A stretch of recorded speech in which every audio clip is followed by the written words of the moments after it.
wakil sekdanya ada Pak Aston Buto. Oke, selanjutnya ini ada bendahara, ada Pak Manibul Butar-Butar. Selanjutnya ada bendahara 2, ada Bapak Gibson Simanjuntak. Lanjut lagi, ini ada juga, jadi gak cuma bapak-bapaknya aja, gak cuma amang-amangnya aja, tapi juga yang cewek, inang-inangnya juga ikut turut aktif. Buktinya, ini ada Inang atau Ibu Anita Simanjuntak sebagai Kepala Pemberdayaan Perempuan. Oke. Kemudian kita bergeser lagi ke sebelahnya, ada Bapak Abed Tangkubolon, ini sebagai Kalitbang.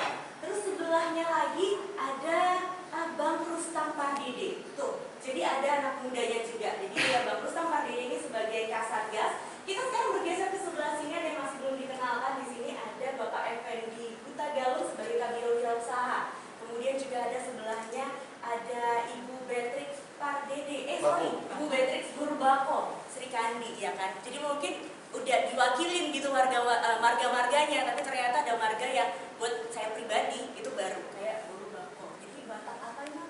Dairi tuh. Jadi Batak gak hanya Batak Toba aja, ya kan. Jadi mau Batak Toba, Batak Karo, Batak Dairi, yuk sama-sama kita bersatu sesuai dengan moto dari PBB, solidaritas, toleransi, rukun, dan juga gotong royong. Oke, sekarang saya mau tanya sama Amang Ketua. Nah, ini mungkin bisa dijelasin Amang, visi misinya apa sih kok ada didirikan yang namanya DPP PBB Jawa Timur?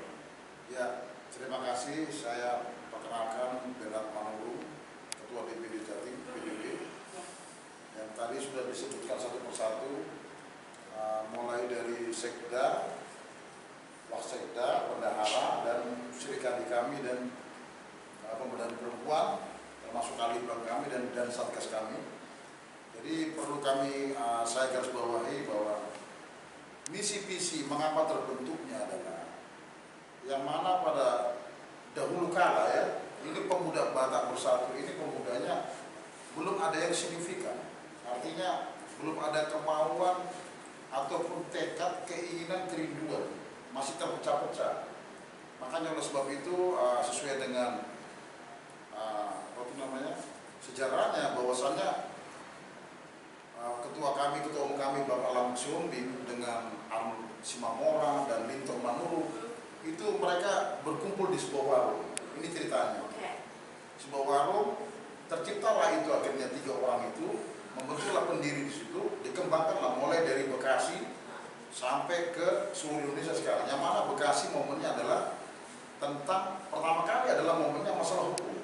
Itu yang masalah terjadi di mana tuh itu Burman Ulam yang terjadi di Batang Kuis, yang pemilik warung kopi itu yang dipersekusi oleh oknum-oknum lah, saya bilang gitu ya. Dengan itulah terbit kami menyatu pemuda Batak Bersatu ini, menunjukkan bahwa Batak bukan lagi minoritas, tapi bagian dari NKRI ini bersama-sama mengisi kemerdekaan, ya kan, negara kita Kesatuan Republik Indonesia, dan menunjukkan bahwa bangsa Batak, bangsa Batak adalah bangsa yang benar-benar pluralis dan mengenal Bhinneka Tunggal Ika sesuai dengan mutunya, solidaritas, toleransi, rukun, dan gotong royong. Itu sementara visi-visinya seperti itu. Visi-visinya seperti itu. Jadi kalau misalnya selama ini ada yang viral juga yang sempat saya tahu sama yang waktu itu kalau nggak salah ibadah di rumah tapi dipermasalahkan, akhirnya datang juga untuk membantu gitu ya. Jadi segala macam masalah yang dihadapi sama ras Batak gitu kan, siap untuk menjadi yang terdepan ya. Segala pun apapun, mungkin ada yang lagi ngerasa kesusahan, apalagi di masa pandemi seperti saat ini, siap untuk menolong juga. Ini berarti total kalau di Indonesia sendiri sudah berapa lama bergabung berdiri? Berdirinya baru setahun. Setahun? Iya. Jadi ini berdirinya bodoh nekat. Bodoh nekat. Tidak ada yang mendanai, dan kami pun bukan garis belakang orang kaya. Kami biasa saja, tetapi kami mempunyai holong hati ya, untuk menyatu bangsa Batak ini, untuk mengisi kemerdekaan, ikut membantu program pemerintah, ya kan, terutama mengangkat daripada Batak ini bisa ada perannya lah di Indonesia maupun di dunia. Setuju, berarti kita perlu lebih banyak lagi anggota ya untuk bergabung. Mungkin syarat-syaratnya bisa disampaikan juga Mak, kalau misalnya bergabung jadi PBB, tiap-tiap daerahnya gitu mungkin. Jadi saya perlu jelaskan di sini secara rincinya aja ya, secara garis besarnya, bahwa untuk bergabung sebenarnya bergabung di PBB ini Pemuda Batak Bersatu adalah satu syaratnya, bisa memberikan holong hati. Oke. Karena kalau seseorang memberikan hati, mesti dia orangnya mesti secara psikologi adalah orang yang mau diajari dan belajar. Kami butuhkan itu. Akan terbentuk nanti loyalitas, kesetiaan. Dari situlah kita saling isi mengisi, toleransi tadi, solidaritas. Kita bisa mengisi mana yang lebih kekurangan ilmunya, sebaliknya begitu. Oke, mungkin bisa jadi juga kalau saya selama ini kita ngerasa kayak, aduh aku kalau ada masalah paling dibantu sama punguan gitu ya. Sekarang nggak cuma terkotak jadi punguan aja, karena dari background marga apa aja, ini nggak mandang. Yang ku tolong Panjaitan itu bukan kayak rumpunku gitu kan, tapi lebih sudah holong. Jadi mau apapun judulnya gitu ya, masalahnya akan siap dibantu. Berarti bisa dibilang perannya dalam masyarakat dalam lebih ke hal apa lagi mungkin secara terperinci? Jadi perannya di masyarakat, satu, kita adalah mengedukasi. Mengedukasi terutama suku Batak ya, khususnya umumnya kepada bangsa Indonesia.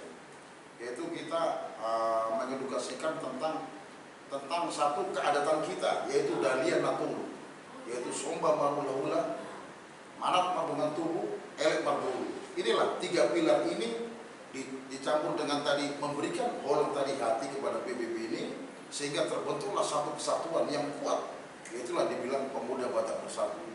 Dengan apa? Dengan tidak mempedulikan dia dari seperti tadi itu tadi katakan, tidak memandang itu dari marga mana, karena tetap 5 suku kuat, 5 kuat ini Batak Dairi, Pakpak, Simalungun dan sebagainya itu tetap dalam lingkungan kita. Dan bagaimana bangsa Batak ini bisa action ya luar negeri, dalam negeri, dan kesejahteraannya pun ada. Luar negeri, dalam negeri. Iya. Jadi nggak cuma sebatas Indonesia aja Iya. gitu ya.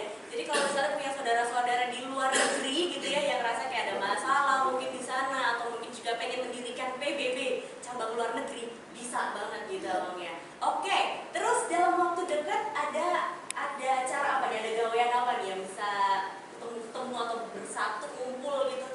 Jadi dekat-dekat ini kami dengan pengurus DPD, fungsionaris sudah membanting tulang, berkeringat, itu tadi memberikan holongnya itu tanpa pamrih dan ikhlas. Ya, kami juga minta bantuan lah daripada pemirsa maupun dari itu sendiri supaya nanti pas pelaksanaannya bisa lancar dan apa yang kita rindukan tadi ya kan bisa tercapai. Sukses. Tanggal 14 November 2020 bertempat di Hotel Singgasana. 14 November 2020 itu adalah acara deklarasi dan pelantikan. Oh, kabarnya ini juga akan dihadiri sama Gubernur dari Jawa Timur, Wali Kota Surabaya juga akan datang. Itu artinya ini Jawa Timur dan juga Surabaya udah mulai melirik nih keseriusan dari PBB, ya kan Amang? Jadi semoga dengan itu ini juga sudah terdaftar resmi juga, keanggotaannya atau organisasi ini sudah diakui, berarti sudah legal juga. Semoga dengan ini juga semakin ke depannya ini untuk bangsa Batak atau warga Batak, siapapun marganya ini semakin solid, ya kan? Kemudian semakin gotong royong juga begitu Bang ya. Kalau Bang mungkin ada harapan apa untuk PBB ke depannya?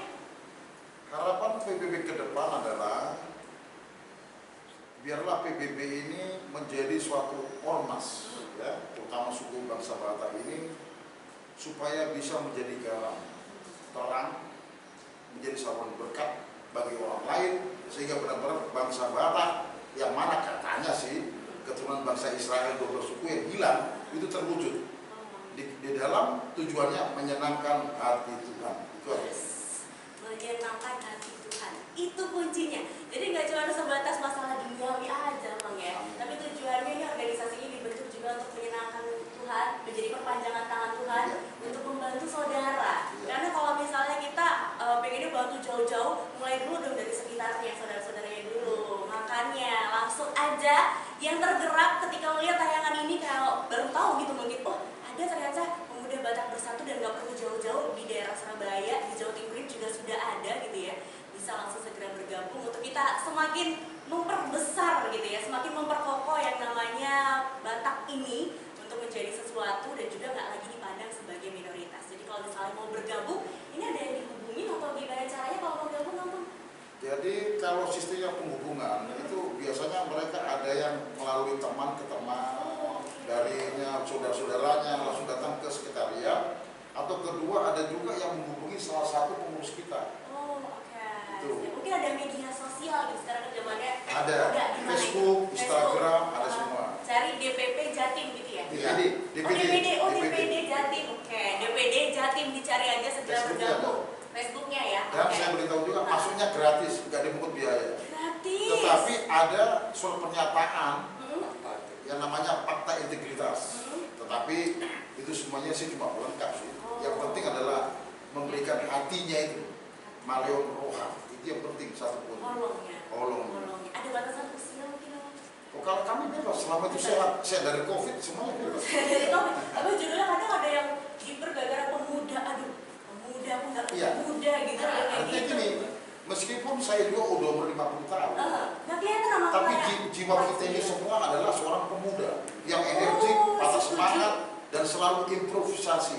Yes, jiwa muda intinya itu ya. Jadi jangan ngerasa kayak, waduh, umurku tahun depan udah 70,